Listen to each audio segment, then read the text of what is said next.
I ain't gonna count violence when it got me. I beat the hell out of Diddy. He come at me with all that got baby all on and talking about what he finna do. Nigga, we finna fight. We finna fight. YouTube, ma, what's happening, man? We back with another video. Welcome to King Don Reacts 2. I go by Don. And tonight, man, we finna talk about this whole P.Diddy situation, bro. You feel what I'm saying? They say Diddy on suicide watch. They say Diddy done killed everybody and his chillin' mama. We gonna get into it and we gonna talk about it, man. Y'all make sure y'all hit that subscribe button though, man. Hit that like button, man. We chasing 500 subscribers, man. I should have been there. Y'all playing with me. It's pissing me off, but it's gonna be cool. You feel me? But I need to get there, like, right now. So y'all do that for your boy, man. Let's hop into this video. Today I'm announcing the unsealing of a 3-count indictment, charging Sean Combs with racketeering conspiracy, sex trafficking, interstate transportation for prostitution. Combs is just freaky as hell. He's just so freaky. All them freaky charges. Them charges freaky, ain't it? Every charge he got was freaky. They are. This nigga free. Alright, gang, we gonna get into it. Tress Shout out to my boy 1090J, man. poses an ongoing threat to the safety of the community. When Combs didn't get his way, he was violent. Mr. Combs is a fighter. Hey, y'all, and I'm gonna keep going. And I know this ain't funny. This ain't funny. It's real victims out there. He have victimized so many folk. But can y'all just imagine, man or woman, you like, no, and he using all that baby oil. He just, I'm gonna show this nigga. I got you. You know, he squirting all that baby oil on me. You just saying no. That's crazy, bro. That's crazy. Diddy, you wrong for that, gang. All right, gang. I ain't gonna stop it too many more times. Let's get into it.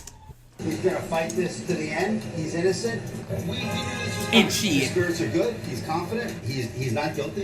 That nigga talking about he confident. Next thing you know, he want to kill himself. And I know I said I'm gonna stop, but who is this nigga? This nigga should have hired Brian Steele, cuz. I would have sat in prison until Steele was done with the Thug case. Even though I know Thug case gonna go on for about 5 years. That's what it seemed like. If I would did it, I would have sat in there until Brian Steele was ready. Cause this nigga he got up here, he's very confident. I wanna kill myself. Come on, gang. Innocent of these charges. Damn, Diddy. Back at it again with the freak shit. On Monday, September 16th, 2024, the feds made their move, taking Sean Diddy Combs into federal custody inside the lobby of a Manhattan hotel. His arrest would come 10 months after multiple allegations of freak nasty abuse. Cassie would be the first to file a lawsuit accusing Diddy of savage beatings, rape, drugs, the list goes on. Well, the very next day after the lawsuit went viral, Diddy, Diddy's lawyer, and Cassie settled the lawsuit with the terms to be kept confidential. The speed of how fast the lawsuit ended pretty much answered everyone's question as to did he do it. In the following months, both women and a man would come forward with more deviant allegations. Homeland Security would strike, conducting early morning raids on Diddy's Los Angeles and Miami mansions. Following the raids, a video of Cassie being assaulted by Diddy would take the internet by storm as the... You know you gotta be a freak ass nigga to run out that room butt ass nigga with a towel on to whoop this girl ass. That's just freaky in itself. I ain't gonna lie. If it was me, she would have been on that elevator, in the car, gone home. I'm not finna run out of the room butt ass naked to chase nobody. I'm not that kind of freak. You feel what I'm saying? I ain't gonna count. When I saw this, I said, yeah, that's Mr. Freak Nasty right there. Look at him. Still got his socks on. This nigga freaky as hell. Alright, okay, gang, I'm sorry. We gotta get serious, bro, cause it's real victims in this case. But if this nigga, he was butt booty naked with his socks on, that nigga freaky. That nigga's a fan, cuz. Diddy paid $50,000 at the time to make the video disappear. Howard University would revoke Diddy's honorary degree and terminate the scholarship program in his name, and the mayor of New York City would also request the key to the city be returned. Shit. When it all said and done, the mayor of New York, he was at the freak house. Howard University Dean of Admission. He was at the freak offs. Watch this now. See, y'all think. Come on now. Man, all them niggas freakies. All them niggas fans, man. Freaky ass niggas. Every last one of them. It would appear Diddy knew what was coming as he traveled back to New York City, checking into a hotel on September 5th in anticipation of the indictment. Just 30 minutes before the feds took him into custody, Diddy could be seen laughing and mingling with fans in Central Park. At one point, he'd even meet with his lawyer on a park bench. It would appear Diddy was taking it all in. Pause. As he knew this may be the last time he sees the city he ran for the last 30 years. The unsealed indictment would reveal Diddy has been hit with racketeering conspiracy, sex trafficking by force, fraud, or coercion, and transportation to engage in prostitution.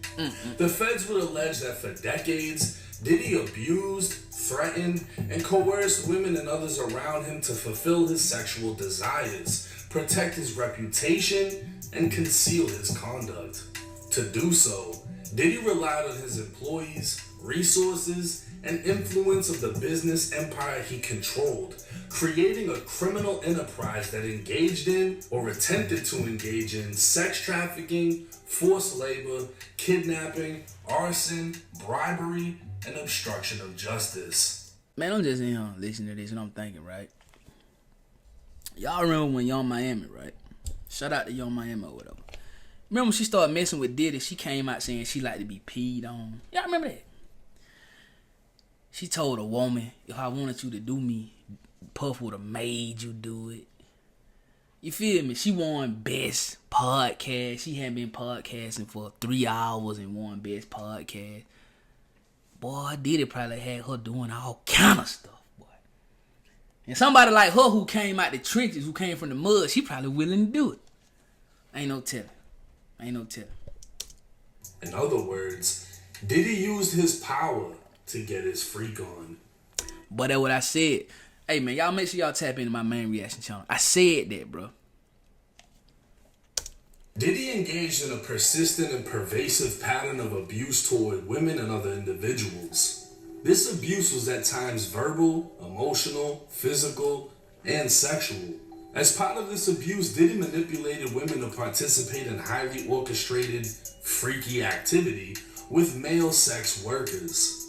At times, Diddy or those working for... Hold up, bro. This nigga had male sex workers too? What kind of freak is this nigga? What you had a baby oil for?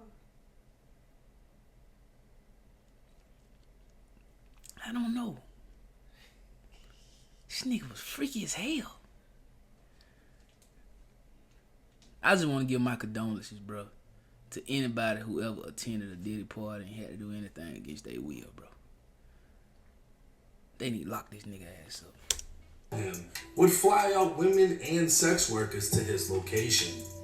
He'd make sure they were willing to participate by supplying them drugs, controlling their careers, using financial support, and threatening to cut them off financially while using intimidation and lastly violence. Physical abuse by Diddy was... I ain't gonna count violence when it got me. I'll beat the hell out of Diddy. He come at me with all that goddamn baby all on and shit, talking about what he finna do. Nigga, we finna fight. You finna fight. Shit. Hell out of here. Fan ass nigga.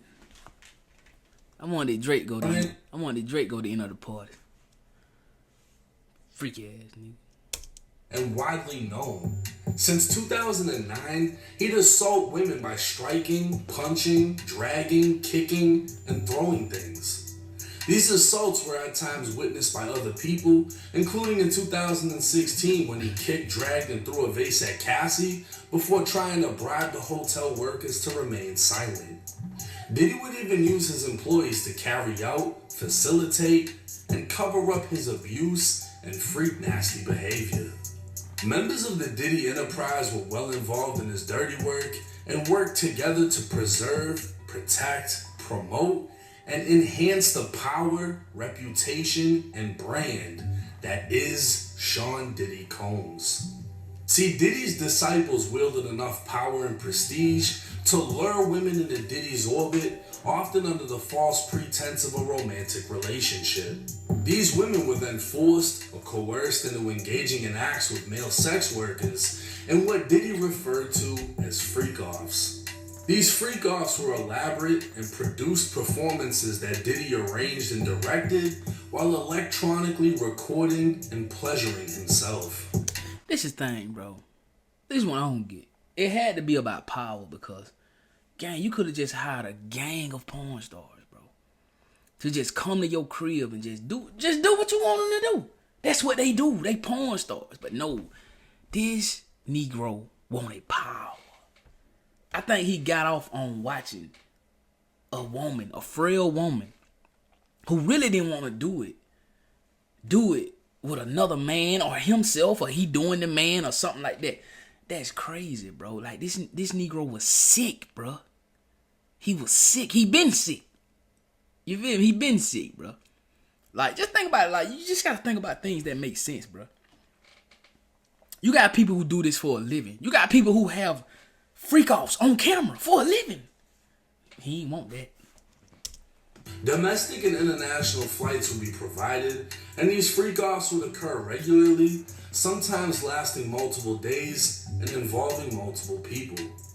Diddy distributed a variety of drugs to keep his victims obedient and compliant. Sometimes unbeknownst to the victims, Diddy kept videos he filmed of victims engaging in such acts with sex workers, and when the freak-offs were done, Diddy would provide IV fluids to recover from the physical exertion and drug use. Diddy's disciples would often book hotel rooms, stocking them in advance with the required freak-off supply list. The list would include drugs, baby oil, lubricant, extra sheets, and lighting. During the raids of Diddy's mansions, law enforcement seized various freak-off supplies, including drugs, over 1,000 bottles of baby oil, and lube. They'd also seize firearms and ammunition, including 3 AR-15s with defaced serial numbers, one of which had a drum magazine.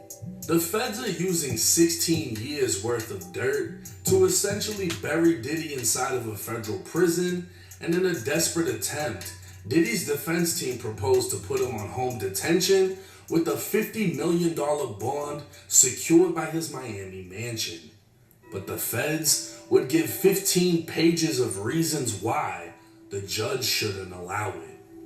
The letter would highlight much of what the indictment states, including one freak-off in 2012, which Diddy had to pay $46,000 to cover the damages done to a New York penthouse. Damn. In 2011, Diddy and a conspirator kidnapped an individual at gunpoint to facilitate breaking into and entering the residence of someone else.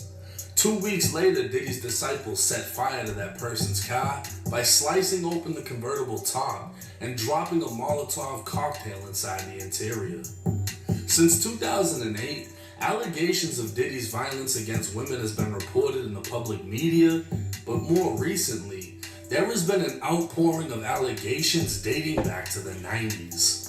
The weapons recovered inside of Diddy's home are also a federal concern. While 6 legal weapons were found stored in safes, 3 AR-15s were found with defaced serial numbers, making them very illegal. A drum magazine loaded with 59 rounds of .223 ammo was found in his Los Angeles mansion, where high-capacity magazines are very illegal.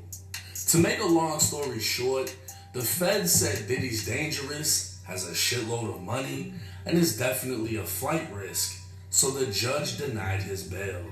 As of now, Diddy resides in a not-so-luxury concrete cell within MDC Brooklyn. That's good for his ass. A federal facility that holds over 1,700 inmates of all calibers and has been home to many big names from rappers like 6ix9ine to mob boss John Gotti.